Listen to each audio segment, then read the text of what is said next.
couple years ago, we got a dog, and surprise, surprise, taking care of the dog fell on my shoulders. And when we take him in the morning, we didn't have a fence in our backyard, so we couldn't just let him out to go to the bathroom. We had to take him on a walk every morning to go to the bathroom. And so in the morning, the kids would go with me on the walk, but in the evenings, I would usually wait until they went to bed, and then I would take the dog on a walk. And there are only so many ways that you can take before you start to get bored, and I didn't want to walk for miles and miles and miles. And so to help pass the time, I started listening to more podcasts, I downloaded an audio Bible, and I started praying the Rosary, and just using that as a time to reflect and grow in my relationship with God. I'd been praying the Rosary almost daily for quite a few years at this point, but I was still found myself bored a lot of times when I was praying the Rosary. I wasn't getting a lot out of it. The reflections, it was just kind of this me repeating words, but not really entering into the prayer.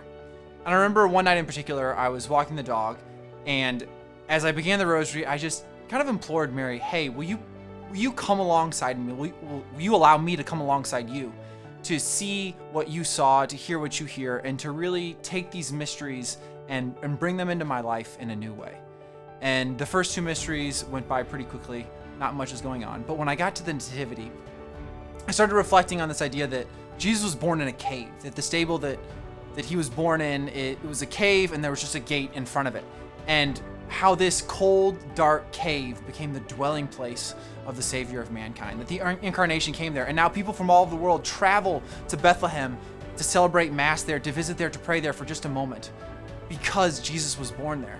And as I was having this reflection, I had this moment, this epiphany in my own heart, where I heard the Lord say, your soul is that cave. And I'm gonna be honest with you, I was so overwhelmed by that thought, I literally just laid down on the sidewalk right there. And my dog was super confused. He started trying to lick my face, and I just pushed him away. I was like, stop it, I'm having a moment with Jesus. And I just laid there and allowed the truth of this mystery to watch over me. That before my baptism, my soul was a dark cave. That there was nothing there. But because Jesus came at my baptism and that grace came and he lived inside of me, that I am now a place that hosts the presence of God. And that when people encounter me, just like when they go to Bethlehem, they should be encountering a place where Jesus is alive, where something new is happening. And I don't think we take time to appreciate how much sin has separated us from God, and how beautiful the incarnation is, and how beautiful the Nativity is. That Jesus descended into our mess, into a stable where animals slept and ate and pooped. Jesus came into that mess in our lives as well.